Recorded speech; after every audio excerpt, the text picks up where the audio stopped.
Pred pol rokom som si zlomil krk.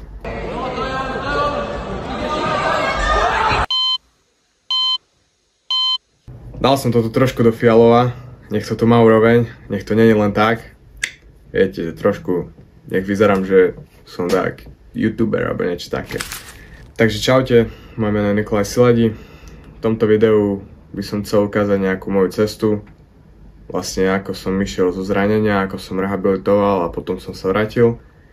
Nechcem sa nejak ukazovať alebo niečo, ale skôr motivovať, aby ste si to pozreli, aby ste videli, že čím som si prešiel. Nakoniec som sa dostal do takej fázy, kedy môžem už naplno trénovať a vážne sa pripravovať. Takže čo sa stalo? Bol som na súťaži v Bratislave a bol to normálny turnaj ako každý druhý. Rozcvičil som sa, všetko v pohode a išiel som zapasiť. Zápas prebiehal normálne, pripravoval som si super a snažil som sa mu robiť útoky, on mne. Ja som vošiel do jedného útoku, kde zrobil som chybu, viac som sa vystrel ako som mal. Celkom dobre som aj pokračoval, aj ako vyzeralo to dobre, ale super zareagoval a hodil mi z toho hod, kde som dopadol rovno na hlavu. A jak som dopadol, tak už som počul nejaké puknutie, že mi niečo puklo v krku. Snažil som sa snamať utekať, lebo z tej pozície, kde ma on držal, tak vlastne bola nebezpečná pozícia, pretože pravidlá sú také, že keď ma tam podrží 3 sekundy, tak vlastne vyhral zápas. Tak som sa snažil snamať utekať a robil som si to ešte horšie, pretože keď som utekal, som sa vytačal vlastne na brucho, že som sa úplne vyrotoval v zlom pohybe a určite mi to nepomohlo. Podarilo sa mi snamať utiecť z tej pozície, rozhodca odpískal postoj, ale ja som sa ani nevedel postaviť, necítil som si vôbec ruku, nevedel som, kde som, fakt dezorientovaný. A prišiel za mnou doktor a vlastne on mi povedal, že tá ruka je strpnutá, že som bol dlho v tej pozícii, takže opuch v krku nejaký nemám a že môžem zapasiť ďalej. Pre mňa to bola strašná bolesť, to bolo niečo, čo som v živote nezažil.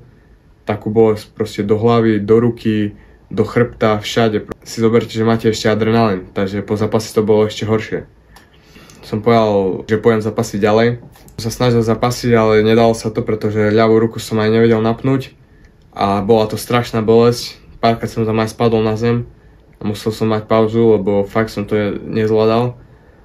Nakoniec som zabojoval, ten zápas sa mi ešte podarilo vyhrať aj so zlomeným krkom a jak som schádzal zo žinenky, tak to už bolo naozaj ťažké. Nevedel som si ľahnúť, nevedel som nič. Ten doktor mi ešte dal nejakú masť, nejakú hrejivú, ale vôbec to nepomohlo. A vlastne išiel som potom do šatne, kde som sa snažil nájsť nejakú polohu, niečo, čo môžem proste, aby ma to nebolelo. Ale ja som si nevedel ľahnúť, nevedel som si sadnúť, nevedel som stať. Proste pri všetkom ma to veľmi bolelo.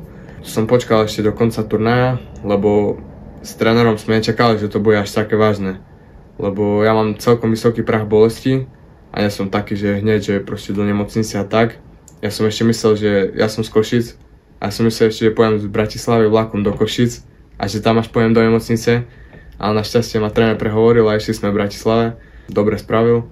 A vlastne v Bratislave mi spravili všetky potrebné vyšetrenia, rentgen, CT a na druhý deň mi spravili aj magnetickú rezonanciu a vlastne mi povedali hneď prvý deň, že už si ma tam nechávajú.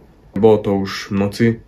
Potom prišiel doktor a vlastne povedal mi, že mám 2 zlomené stavce a že vyzerá to tak, že sa to bude drotovať. Akože, že mi dajú nejaké droty, proste to tam spevnia zo zadu a o pol roka to vyberú. Ešte zatiaľ to vyzerá tak, ale ešte nič nie je stratené, môže to byť aj bez operácie. Na druhý deň mi spravili magnetickú rezonanciu a vlastne zasadlo pár doktorov.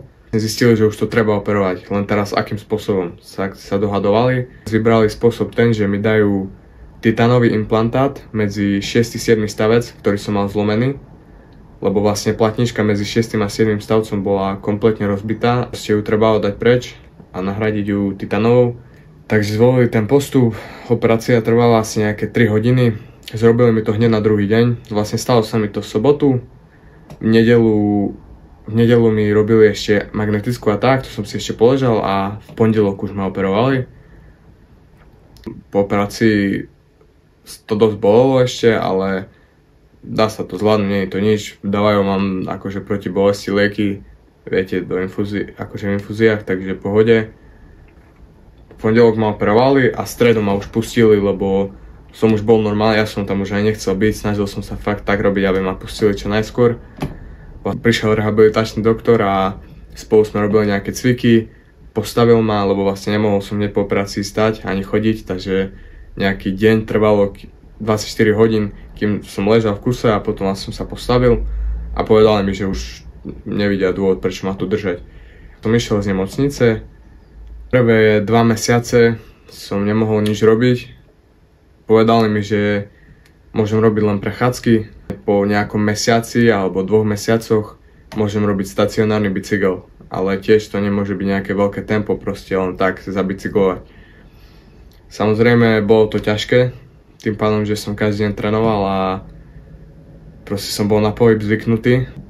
Robiť akože prechádzky a byť trošku na stacionárnom bicykli sa nedá vyrovnať tomu, keď každý deň makáte 2-krát denne alebo aj 3-krát. A naozaj to bolo ťažké pre mňa, ale nejak som to vydržal a vlastne postupne som začal aj s rehabilitáciami. Nedalo sa to hneď, lebo samozrejme máte tam, titanový implantát, máte rozbité stavce a teraz hneď by ste začali robiť nejaké cviky, to by sa nedalo. Strašne som to slabo, nedokázal som ani ťahať to tie najľahšie gumy. Prvé som mal nejaké cviky s gumami, kedy som musel robiť proste nejaké príťahy, nejaké otlačania a také a bolo to naozaj demotivujúce, pretože kedysi som mohol zobrať aj tú najťažšiu gumu, aby som proste z ňou vedel v pohode robiť a teraz som zobral takú placku, ten expander úplne taký ten, čo používajú ženy na jogu a nevedel som ho proste normálne ťahať, až taký som bol slabý.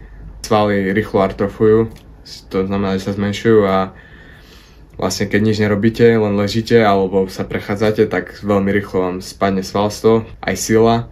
Takže bolo to celkom demotivujúce, ale nejak som to prešiel, snažil som sa, robil som aj cez tú psychickú bolesť, že fakt, že som slabý a nakoniec sa to stále zlepšovalo.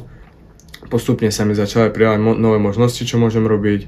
Vlastne mohol som už postupne aj s nejakými ľahkými činkami fakt 3-kilovými, ale aspoň dačo som mohol proste nejaký si biceps alebo niečo také si spraviť postupne a potom som mohol začať plávať. Postupne som mohol začať behať po mäkkom, po žinienke najprv len taký klus, potom už aj normálne a vlastne postupne som sa takto vrátil. Robil som si stále cviky, čo mi vlastne dali rehabilitačný. To, že mi operovali krk, tak vlastne malo dopad aj na celkovo všetky zadné svaly v chrbte. Takže to nie je len to, že proste krk, akože krčné svalstvo, ale celkovo ruky, ramena, chrbát, všetko toto trebalo posilovať. Som to zobral zodpovedne a fakt som posiloval. Podľa mňa to je to najdôležitejšie, čo môžete aj vy spraviť, keď máte nejaké zranenie, tak rešpektujte určite to, čo vám povie rehabilitačný doktor.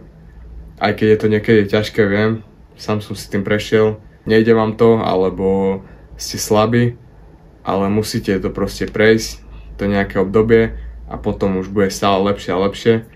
Aj pre mňa to bolo ťažké, keď sa nevládal ťahať gumy, alebo napríklad rehabilitačný doktor už mi dovolil zhyby prvýkrát.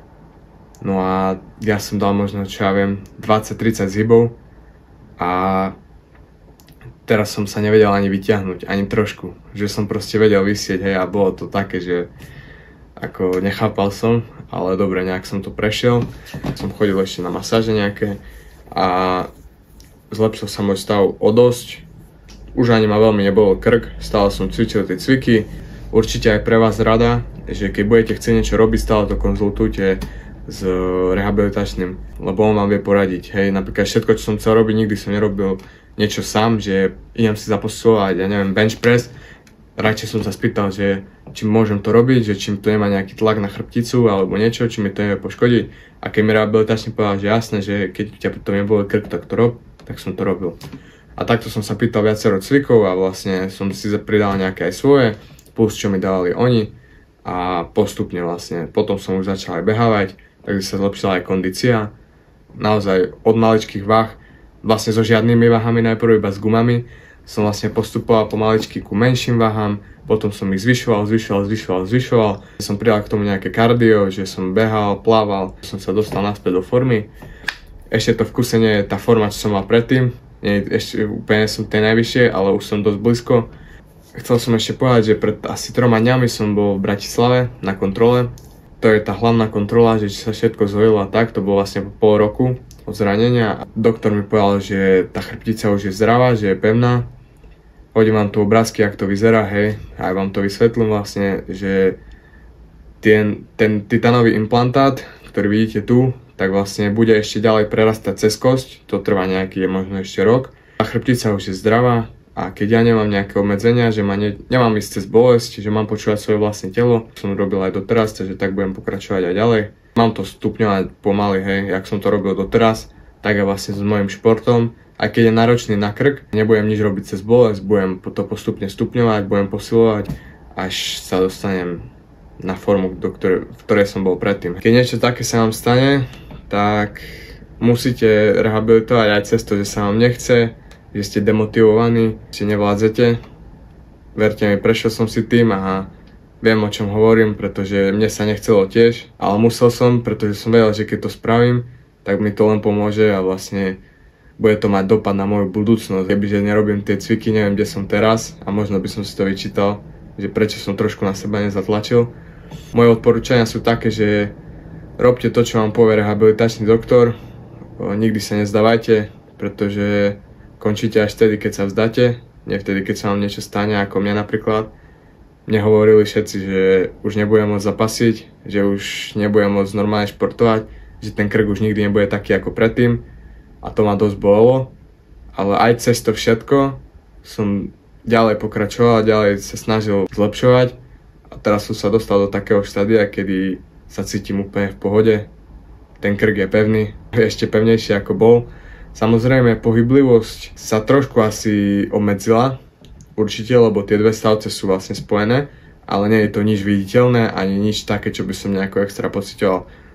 Keď hýbem takto krk, tak mi príde ako predtým, keď som mal, a keď hýbem dole a hore, tak je trochu obmedzená, ale nič by mi prekážalo, nič by ma bolelo, takže som rád veľmi, že to dopadlo tak, ako to dopadlo, tak vám prajem, aby ste sa nezranili a keď ste zranení, tak vlastne, aby ste postupovali tak, ako som vám tu povedal a budete určite v pohode.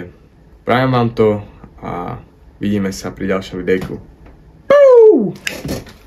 Ďakujem, že ste to pozerali až tu do konca. Určite zanechajte podporu, like, koment, odber, hej, čokoľvek, čo sa vám páčilo, nepačilo. A ešte by som chcel odkázať, že they ain't believe in us. God did.